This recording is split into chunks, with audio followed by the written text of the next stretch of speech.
Welcome to my channel guys. ये आप जो भी विजुअल्स देख रहे हैं पिछले कुछ महीनों में हमारे इंडिया में जितने भी अवैध संबंध के न्यूज मिले हैं, चाहे वो सोनम हो, चाहे वो शबनम हो, या वो निकिता हो, दीपिका हो, या वो रघुवंशी का मर्डर केस हो, या फिर हो अभी कुछ दिन पहले केस हुआ था इंदौर में वो केस हो। हमने पिछले 2-3 महीनों में इतने कई सारे केसेस देखे हैं जहां लड़की ने अपने पति को मार दिया है सिर्फ अपने प्रेमी के चक्कर में। यहाँ तक कि कई ऐसे अवैध संबंध की न्यूज देखने को डेली हमें इंस्टाग्राम पे हमारे न्यूज फीड में आ जा रहा है कि किसी लड़के ने अपने चाची से शादी कर ली, बहू ने भागकर अपने मामा से शादी कर ली, नई नवेली दुल्हन ने अपने घर के ताऊ से शादी कर ली, सास ने अपने दामाद से शादी कर ली। इस तरह के अवैध संबंध की न्यूज आपको काफी देखने को मिल रहे हैं और इस अवैध संबंध का इम्पैक्ट इतना हो रहा है कि आजकल युवा शादी करने से डर रहे हैं। और जो आंकड़े बताए जा रहे हैं कि पिछले 3 से 4 महीनों में भारत में करीबन 80 से 1 लाख, समझ सकती है आंकड़ा काफी डरावना है, 80,000 से करीबन 1 लाख आसपास लोगों को मैरिज में डाइवोर्स हुआ है। यानी कि डाइवोर्स में किसी ने अपने डाइवोर्स नहीं कर सकते, उसमें है कि कुछ लोगों का डाइवोर्स हुआ है, कुछ लोगों ने के पत्नी ने अपने पति को मार दिया है, कोई अपने प्रेमी संग फरार हो गया है। ये पिछले सिर्फ 3 महीने की डाटा साइट है जहां 1 लाख दंपति यानी 1 लाख मैरिज कपल के बीच में अलग होने का मामला सामने आया है। कोई अपने चाची के साथ भाग गया, कोई अपने भतीजे के साथ भाग गया, कोई अपने भांजे के साथ, कोई मौसे के साथ, कोई अपने सास के साथ, कोई अपने दामाद के साथ भाग गया। और कलयुग है, सही कहा गया था कि कलयुग में रिश्तों की कदर नहीं होगी और वो दिखता हुआ लग रहा है हमारे भारत में। जो डाटा दिखाई दे रहे हैं, जो न्यूज हमें सुनने को मिल रहा है। चलिए जानेंगे आखिर ऐसी कौन सी वजह है, आखिर ऐसी क्या वजह है जिसकी वजह से इतने सारे रिश्ते खराब हो रहे हैं, जहां आपने आत्महत्या, मौत और पैसों की ठगी देखी है प्यार में, संबंध में, शादी के बाद। चलिए इस टॉपिक को ब्रेक डाउन करते हैं और समझते हैं कि आखिर ऐसी कौन सी वजह है जिसकी वजह से आजकल शादियों में इतना तकलीफ आ गया है, जहां पति पत्नी एक दूसरे के साथ रहने को तैयार नहीं हो रहे हैं। आखिर कौन जिम्मेवार इन सारी घटनाओं का, आखिर कौन इनके पीछे जो इतने सारे, क्या ऐसी वजह हो रही है जिसकी वजह से इतनी शादियां बिगड़ रही है। चलिए जानते हैं इस वीडियो में। शुरू करते हैं हमारे वीडियो के ब्रेकडाउन को। चलिए सबसे पहले बात करते हैं कि शादी टूटने का सबसे बड़ा रीजन, या सबसे आप मेन रीजन कर सकते हैं, जितनी भी शादियां टूटी है, जितने भी मर्डर, आत्महत्याएं, सुसाइड आपने देखा होगा, अतुल का सुसाइड आपको याद होगा, ये जितनी भी घटनाएं हुई है शादी में प्रॉब्लम की, उसमें सबसे पहला रीजन जो है वो है प्रेमी। यानी कि लड़की शादी करने से पहले जिन भी लड़कियों का प्रेमी पास्ट में रहा था, उन मैटर में उन सारी लड़कियों ने अपने पति को धोखा दिया। ये सबसे मेन रीजन है। यानी कि अगर मैं डाटा की बात करूं तो कुल मिला के 25 से 30% मामले ऐसे हैं रिसेंट में जहां लड़की का पहले से बॉयफ्रेंड था, पहले से प्रेमिका था, जिसके चक्कर में उसने अपने पति की हत्या कर दी, उसने अपने पति को छोड़ दिया, या पति के ऊपर झूठा डाइवोर्स केस या सेक्सुअल हैरेसमेंट का केस लगाकर उससे अलग हो गया। और ये बहुत बड़ा मेजर फैक्ट है।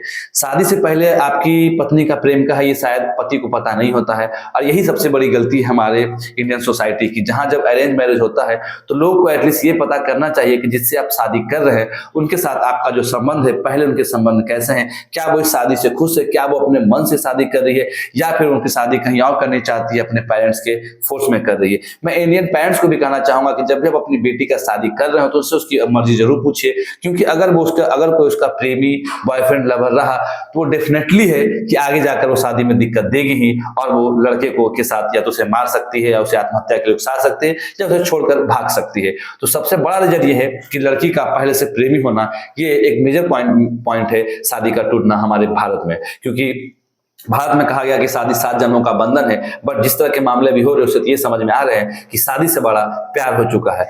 अपने लड़की अपने लवर के चक्कर में अपने परिवार, अपने पति, अपने घर द्वार सबको छोड़ सकती है। ये फैक्ट प्रूवन हो चुका है। दूसरा जो सबसे बड़ा मेन रीजन है लड़कियों का अलग होना, अपने पति को मार देना, या अपने चाचा के साथ भाग जाना, चाची के साथ, मौसा के साथ, भांजे के साथ। दूसरा सबसे बड़ा रीजन है लाइफस्टाइल और पैसा। यानी कि जो भी लड़की जहां भी शादी कर रही है, उन्हें अगर ये दिख रहा है कि उनके पति उतना नहीं कमा पा रहे या उनकी लाइफस्टाइल उस लेवल की नहीं है, वो अपने पति को छोड़ दे रही है। हर पत्नी ये चाह रही है, आजकल की जो भी लड़कियां हैं वो ये देख रही है कि जिसके साथ उनकी शादी हो रही है उनके पति कितना पैसा कमा रहे हैं और वो किस तरीके का लाइफस्टाइल उन्हें प्रदान कर रहे हैं। क्योंकि आजकल लोगों के साथ सबसे बड़ा प्रॉब्लम ये है कि उनके हाथ में फोन है, और उस फोन की वजह से वो सोशल मीडिया दिन रात चलाती है, और सोशल मीडिया में उनसे दिख जाता है कि उसके जो कजन्स है, उसके जो फ्रेंड्स है, उसके जो फैमिली है, वो कहीं अपने पति के साथ कहीं घूम रहे हैं, कहीं बाहर बीच पे गए हैं, कहीं फैंसी रेस्टोरेंट में खाना खा रहे हैं। ये सारी चीजें उनके दिमाग में भर जाती है, जिनसे उन्हें लगता है कि शायद काश उनके पति भी इतना पैसा कमा रहे होते, या पति उनके ऐसा लाइफस्टाइल देते जहां वो भी घूमती, लोगों के साथ बाहर जाती, फन वाटर पार्क जाती, रेस्टोरेंट जाती, बाहर आउटडोर स्टेशन जाती घूमने के लिए। और ये सबसे बड़ा मेन रीजन है लड़कियों के लिए आज का सुसाइड का, यानी कि लड़कों को मारने के लिए। ये कहा जाता है कि लड़कियां, जितनी भी लड़कियां, उसमें 75% लड़कियां यानी महिलाएं जो शादी करती है वो अपने दूल्हा का कंपैरिजन करती है अपने दूसरे दोस्तों के साथ, अपने कलीग के साथ, कि बाकी मर्द और मेरे मर्द में क्या अंतर है, मेरा मर्द क्या वैसा पैसा कमा रहा है, मुझे क्या वैसा लाइफस्टाइल दे रहा है। ये बहुत बड़ा मेन रीजन है जहां लड़कियां अपने पति को छोड़ने के लिए बेबस हो रही है, जहां लड़कियों का ये कहना है कि कहीं कहीं मामलों में उनके पति उन्हें वो नहीं दे पा रहे जो उन्हें चाहिए, जैसे कि नया कपड़े चाहिए उन्हें, किसी लड़कियों को हर सप्ताह नए कपड़े चाहिए, कहीं बाहर घूमने जाना हो या किसी के साथ कहीं फिल्म देखने जाना हो, वो ऐसी लाइफस्टाइल चाह रही है आजकल की लड़कियां जो उन्हें इंटरटेन कर सके, जो उन्हें माहौल को बना सके। आजकल की लड़कियां ये नहीं देख रही कि उन्हें घर में बैठ के खाना बनाना है, दिन भर घर में रहना है, अपने बाल बच्चों को संभालना है, ऐसा उनके माइंड में नहीं चल रहा। आज के जमाने में लड़की को ये चाहिए कि वो कितने दिन बाहर घूमने जाती है, कहाँ खाना खाती है, कितने रंग के कपड़े पहन रही है, कौन से स्पोर्ट में घूमने जा रही है, उसके सोशल मीडिया पे कितने पोस्ट हो रहे हैं, वो देखना ज्यादा मैटर कर रही है। और आजकल ये हो रहा है कि जो मिडिल एज मैन है, जो भारत का जो युवा है, जो मिडिल एज मैन है, वो इन सब चीजों से दूर है। मर्द को सिर्फ चाहिए अच्छा खाना, पैसा और नींद, इसके अलावा मर्द की रिक्वायरमेंट काफी कम है, जो काफी मैटर कर रही है इस आजकल के मुकाबले में। जहां लड़कियां ये सब सारा कुछ देखती हैं, वहीं मर्द सिर्फ 2-3 चीजें देखकर संतुष्ट हो जाता है, जिसकी वजह से लड़कियां आजकल देखते होंगे कि जितने भी लड़कियां भाग रही है वो खासकर युवाओं के साथ भाग रही है। जो लड़का यंग है, जो लड़का घूम रहा है, जो लड़का स्मार्ट है, जो लड़का देखने में भी अच्छा, जो लड़का रील बना रहा होगा, जो लड़का कहीं बाहर घूमने जाता होगा, उसके साथ भाग जाती है, अपने भतीजे के साथ भाग रही है, अपने भांजे के साथ भाग रही है। क्यों भाग रही है? क्योंकि उसका भतीजा, उसका भांजा उसके पति से काफी अच्छा है, काफी देखने में भी अच्छा है, वो रील बना रहा है, वो घूम रहा है, वो अच्छे कपड़े पहन रहा है, वो अच्छा लाइफस्टाइल देगा उसे। इसीलिए एक मेन कारण है अपने पति को छोड़ना, क्या कि आपका लाइफस्टाइल और पैसा वो अपने पति के साथ वो चाहती है, जो पति उसका नहीं दे पा रहा है, इसकी वजह से वो अपने पति को छोड़ दे रही है, चाहे उसे मजबूर कर देती है सुसाइड करने में या उसे डाइवोर्स लेने में। ये सबसे बड़ा दूसरा रीजन है। और मुझे लगता है कि तीसरा सबसे मेन रीजन जो है, जो सबसे मुख्य कारण है, वो है घरेलू हिंसा और इंडियन लॉ, यानी कि भारतीय कानून जो महिलाओं के प्रति जो शादी विवाह के मैटर में होता है, डाइवोर्स के मैटर में, वो काफी कड़ा है। ये सभी महिलाओं को पता है कि इंडियन लॉ जो है उनके साथ है। उन्हें पता है कि वो अपने घरेलू हिंसा में अगर झगड़ा कर कोर्ट जाएगी तो कोर्ट सबसे पहले उन्हें समर्थन देगा, और डाइवोर्स के बाद उन्हें पैसा भी मिलता है, एलिमनी के रूप में उन्हें पैसा भी मिलता है। आपने देखा ही होगा कि कुछ दिनों पहले मोहम्मद शमी की पत्नी ने 4 लाख रुपए, उन्हें जब मोहम्मद शमी की तरफ से कोर्ट ने बोला कि मोहम्मद शमी को 4 लाख रुपए दिए जाएंगे उसकी पत्नी को, तो उनकी पत्नी ने कहा कि मुझे 4 लाख नहीं 10 लाख रुपए चाहिए अपने सरकार को, उन्होंने फिर से अपील की है। तो ये सबसे बड़ा मैटर है कि लड़कियों को पता है कि डाइवोर्स अगर वो सबसे उनके पास इजी एस्केप कुछ है, तो उन्हें पता है कि अगर मैं डाइवोर्स ले लूंगी तो मुझे उससे पैसे भी मिलेंगे, मुझे मंथली रेंट भी मिलेगा, और मैं जिससे चाहे उसे मैं बाद में डेट भी कर सकती हूँ, और साथ में उन्हें उत्पीड़न का भी मामला उनके ऊपर दर्ज नहीं होता है। तो सबसे मेन रीजन मुझे लगता है कि वो इंडियन लॉ है जो लड़कियों को ये बात का आजादी दे रही है कि आप अपने घर में तमाशा कीजिए, लड़ाई कीजिए, झगड़ा कीजिए,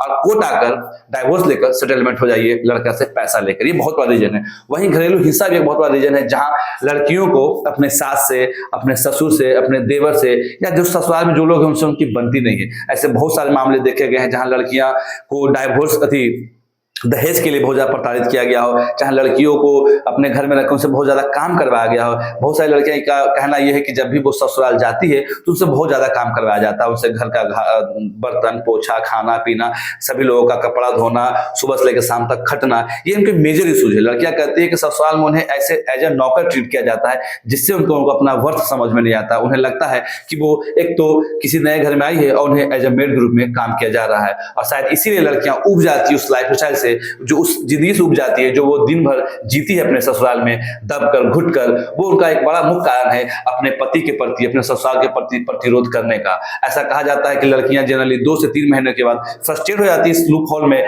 जहां उन्हें दिन रात काम करना पड़ता है। उसके बाद उनको ये लगता है कि इससे बेटर है कि मैं डाइवोर्स ले लूं, इससे बेटर है कि मैं डोमेस्टिक वायलेंस का केस करके आजाद हो जाऊं। और ये सबसे बड़ा फैक्टर है इंडियन शादी में कि जहां लड़कियां डोमेस्टिक वायलेंस का केस इसलिए करती है क्योंकि उन्हें बहुत ज्यादा काम करना पड़ता है अपने ससुराल में, जो वो करना चाहती नहीं है। आजकल की लड़कियों का फिजिकल स्ट्रेंथ उस तरीके का नहीं है जो वो सह पाएगी। इसके अलावा इंडियन लॉ ऊपर से सोने पे सुहागा आप कह सकते हैं, जो भारतीय मर्द को शादी के बाद तो बिल्कुल भी किसी भी तरह का लाभ नहीं दे रहा है।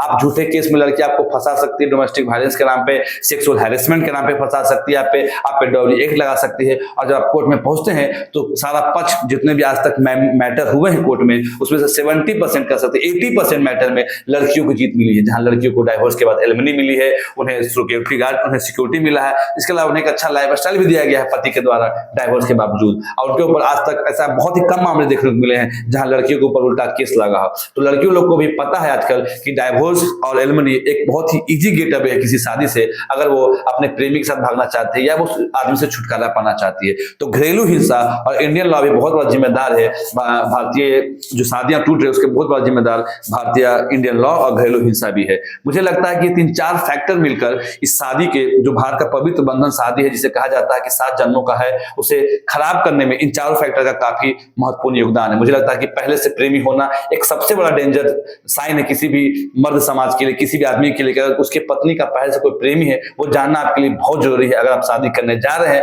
तो आप लड़की का बैकग्राउंड में सबसे इंपॉर्टेंट उसकी स्टडी कितनी है, उसने कहां पढ़ाई की है, काली है, गोरी है, उसका खानदान कैसा है, ये मैटर नहीं करता है। सबसे इंपॉर्टेंट ये है कि आप उससे जानिए कि उसकी प्रेमिका, जो उसकी प्रेमी है, जो उसका बॉयफ्रेंड है, क्या वो उससे करंट अफेयर में है, क्या वो उसके साथ कैरी फॉरवर्ड कर रही है। आपको सबसे पहले जानना है कि उसका प्रेमी का क्या स्थिति है। दूसरा, आपको यह भी देखना हो कि आप जिस तरह की लड़की शादी कर रहे हो उसका लाइफ स्टाइल, उसका पैसा क्या आप मैनेज कर पाइएगा, क्या आप उस तरह का उसे लाइफ स्टाइल पैसा दे पाइएगा, ये देखना काफी इंपॉर्टेंट है। तीसरा, आपको अपने घर का माहौल देखना होगा कि आप जिस लड़की को अपने घर ला रहे हैं क्या वो आपके घर के माहौल में एडजस्ट कर पाएगी कि नहीं। अगर वो एडजस्ट नहीं करेगी तो आगे जाके वो आपके घर के ऊपर डोमेस्टिक वायलेंस और डाइवोर्स का केस कर देगी। आपकी इस पे क्या राय है, प्लीज हमारे कमेंट सेक्शन में बताइए। आपको क्या लगता है कि इतनी शादियां भारत में क्यों टूट रही है, इस पे आपकी क्या राय है, हमें प्लीज हमें कमेंट सेक्शन में लिख के बताएं। बाकी मेरे चैनल को लाइक शेयर सब्सक्राइब करें। मिलते हैं आपसे अगले वीडियो में।